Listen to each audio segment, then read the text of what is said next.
nga, nakaano muna. Oo, sarap yung magpupo dyan pagkaan. Oo. So yun dito mga bikers, susundo naman tayo kay Malamang Pagtiis. Pupunta tayo ng Pasig, no? Susundo. Bali dito, gumamit muna ako ng voice over mga bikers dahil yung aking earphone hindi na hindi gumagana, kaya gumamit muna ako dito ng voice over dito sa aking sa laptop.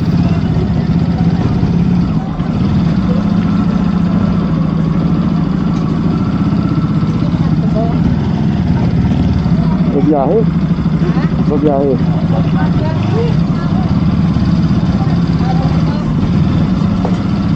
Ang kumakadali ko.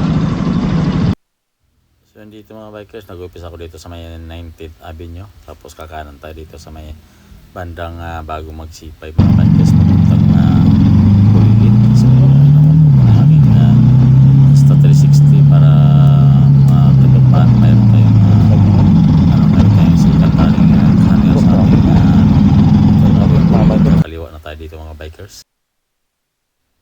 So yung mga bikers, dito na tayo sa C5 mga bikers, kakanan na tayo dito, dire-diretso tayo doon papuntang market mga bikers, no.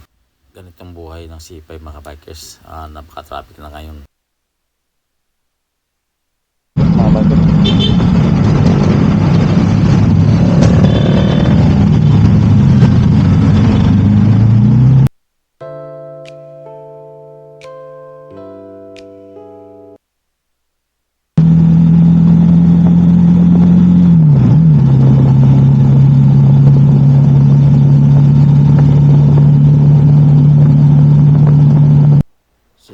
Dito tayo sa may malapit sa market.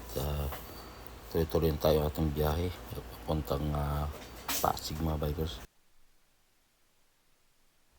So yun dito mga bikers, binabaybay ko ng C5. Papasok na tayo ng market mga bikers. Itong tuloy na to ay dito ang malapit ang mga bike.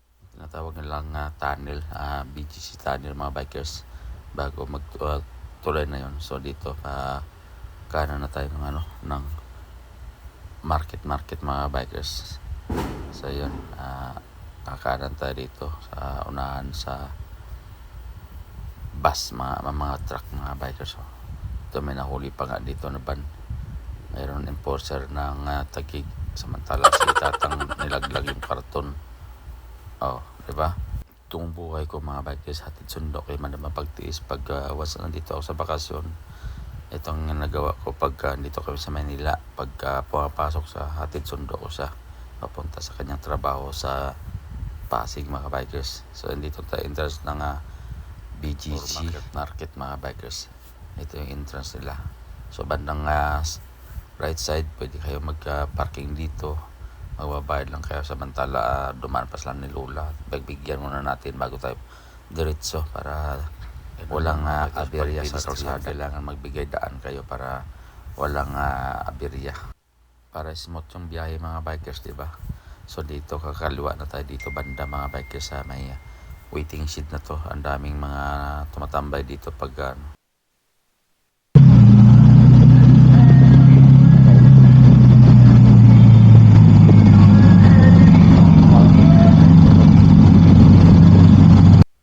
So yun dito mga bikers, palabas na tayo ng sa may waiting shed, unahan ng waiting shed.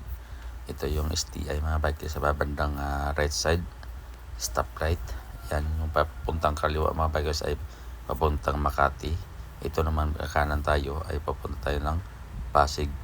Mayroon kanan din doon sa dulo, mandagsagang daan papuntang naman yung papuntang Taguig, samantala dito tayo kakaliwa.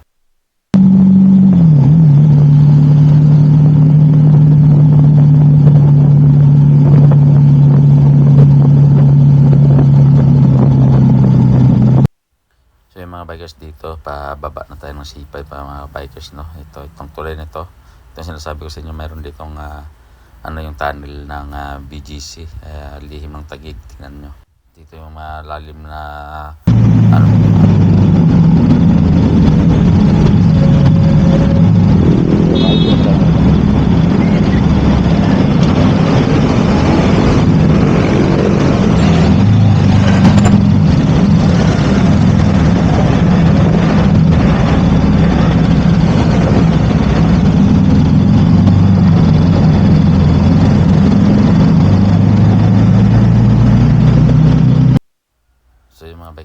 tayo sa bukaran ng, C5 mismo. Matraffic ng mga bikers dito sa may unang U-turn slot.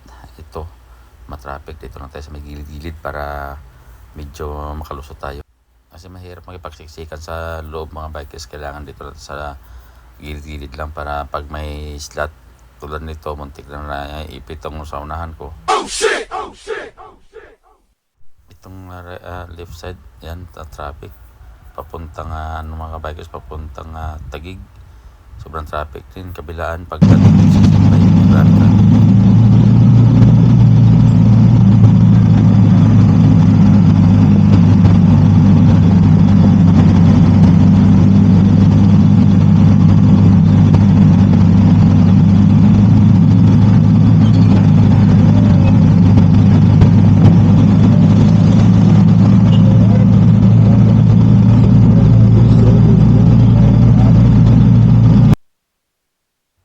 So nakalagpas na tayo dun sa mga bikers to sa may U-turn slot.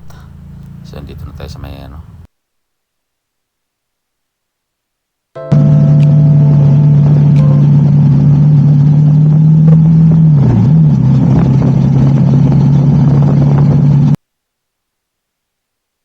So yung mga bikers dito tayo sa may Ilog Pasig, yan.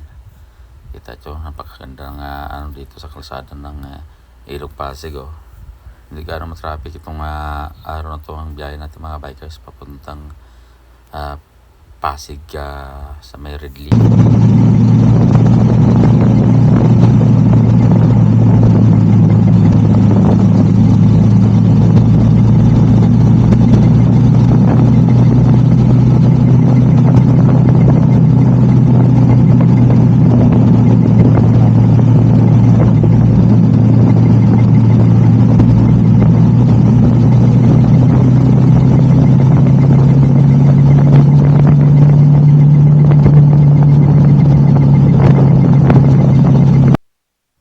So yung mga bikers dito ang tayo sa tulay, no, sa taas ng papuntang Ugong mga bikers, no. Chill ride lang tayo dito mga bikers, hindi tayo nagmamadali, hindi tayo nagbabagal, tamang takbo lang, takbong pogi ko lang sa baga, sabi nila.